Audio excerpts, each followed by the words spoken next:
नमस्कार, मैं दीपक सिंह आपका स्वागत करता हूं आज के इस वीडियो में। आज के इस वीडियो में मैं बात करने वाला हूं how to sell anything to anyone. किसी भी व्यक्ति को कुछ भी सेल कैसे करें। सेलिंग का मतलब होता है ट्रांसफर ऑफ एंथुजियाज्म, यानी अपने एंथुजियाज्म को ट्रांसफर करना। अगर आपके अंदर एंथुजियाज्म नहीं है, ऊर्जा नहीं है, जोश नहीं है, तो आप सेलिंग नहीं कर पाएंगे। इसलिए सेल करते वक्त आपके अंदर जोश व उत्साह होना चाहिए। एक पावरफुल कोटेशन हमेशा याद रखिएगा, इस दुनिया में कोई भी बेचा जाना पसंद नहीं करता है, लेकिन खरीदना हर कोई चाहता है।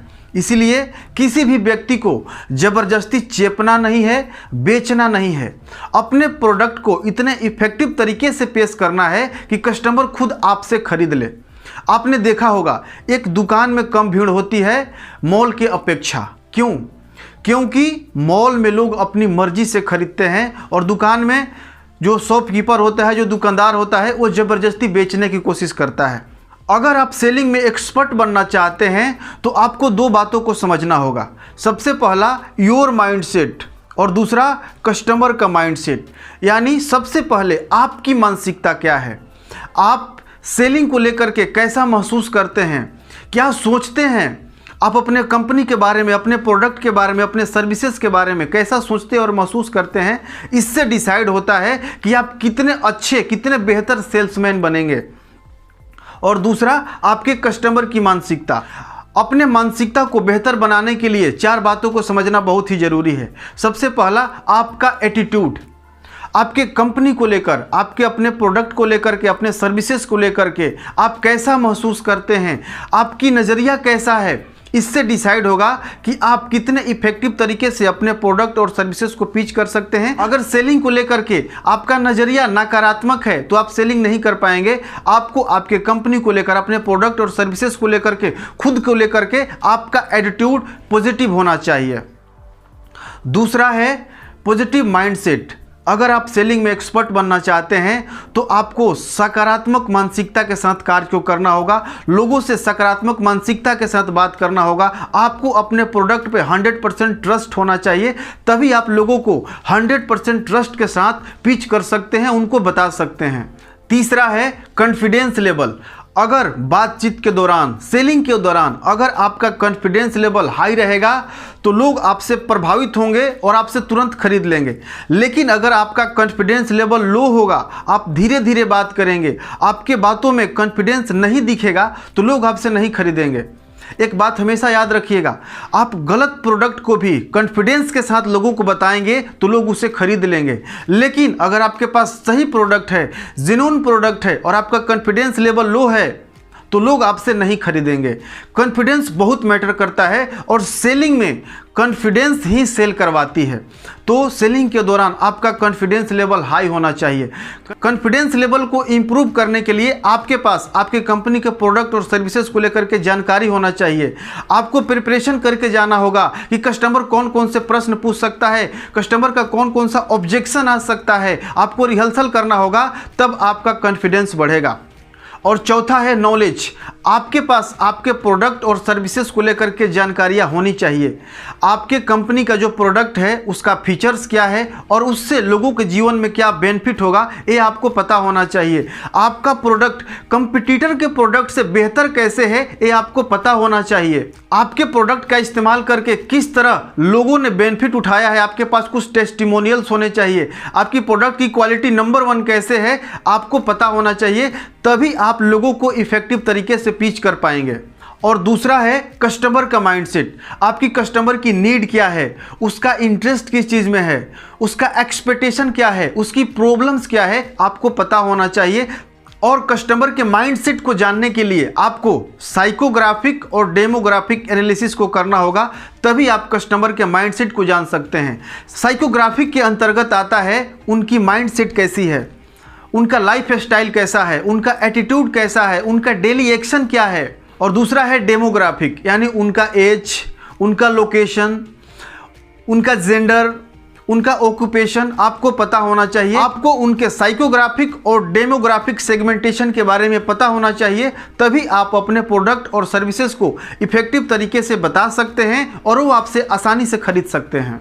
अभी तक आपने अपनी मानसिकता और कस्टमर की मानसिकता को समझा। अब हम समझते हैं कि किसी भी व्यक्ति को सेल कैसे करें।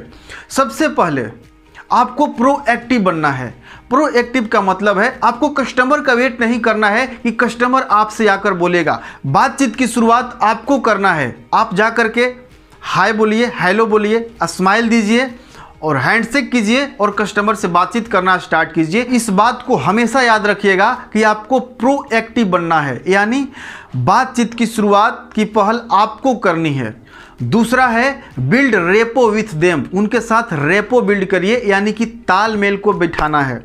और तालमेल बिठाने के लिए आपको उनसे सही प्रश्न पूछना है और जब वो बोले तो उनको ध्यान से सुनना है। अगला गिव रिस्पेक्ट, उनको आदर दीजिए, इससे भी रेपो बिल्ड होता है। और नेक्स्ट है फाइंड कॉमन। बातचीत के दौरान कुछ कॉमन चीज़ों को पता करें कि आप में और उनमें क्या समानता है। इससे रेपो बहुत तेज़ी से बिल्ड होता है। कुछ भी हो सकता है, आपकी थिंकिंग या आपका जॉब, आपका ऑक्यूपेशन। अगर दो लोग में कुछ कॉमन मिलता है तो लगता है कि हम दोनों एक जैसे हैं और इससे रेपो बहुत तेज़ी से बिल्ड होता है। और तीसरा है बातचीत के दौरान कस्टमर की नीड, इंटरेस्ट, प्रॉब्लम्स को पता करना है कि उनकी क्या ज़रूरतें हैं, उनकी क्या इच्छा है, उनका क्या सपना है, उनके जीवन में क्या प्रॉब्लम्स चल रही है, उसको पता कीजिए।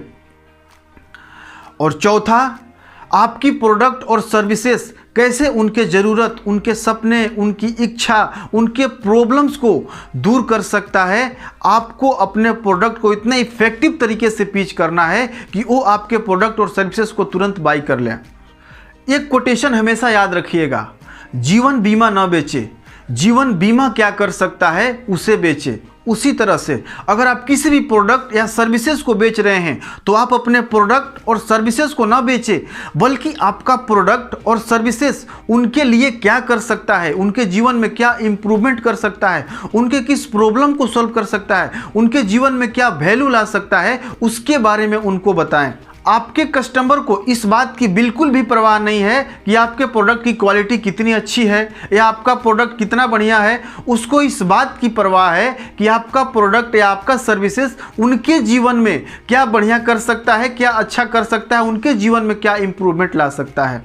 इसलिए आपको उन पे फोकस करना है, उनके नीड्स, उनके इंटरेस्ट, उनके प्रॉब्लम को किस तरीके से आपका प्रोडक्ट सोल्व कर सकता है, इफेक्टिव तरीके से बताना है। और अगला है फॉलो 80-20 रूल्स। आपको 80-20 के सिद्धांत का पालन करना है, यानी 80% अपने कस्टमर को बोलने दे, अपने प्रोस्पेक्ट को बोलने दे, मात्र 20% आपको बोलना है और वो 20% में आपको सही सवाल पूछना है। सेल्स को इंप्रूव करने के लिए छठवां काम आपको क्या करना है, मिनिमाइज रिस्क ऑफ कस्टमर, यानी अपने कस्टमर के रिस्क को मिनिमाइज कीजिए।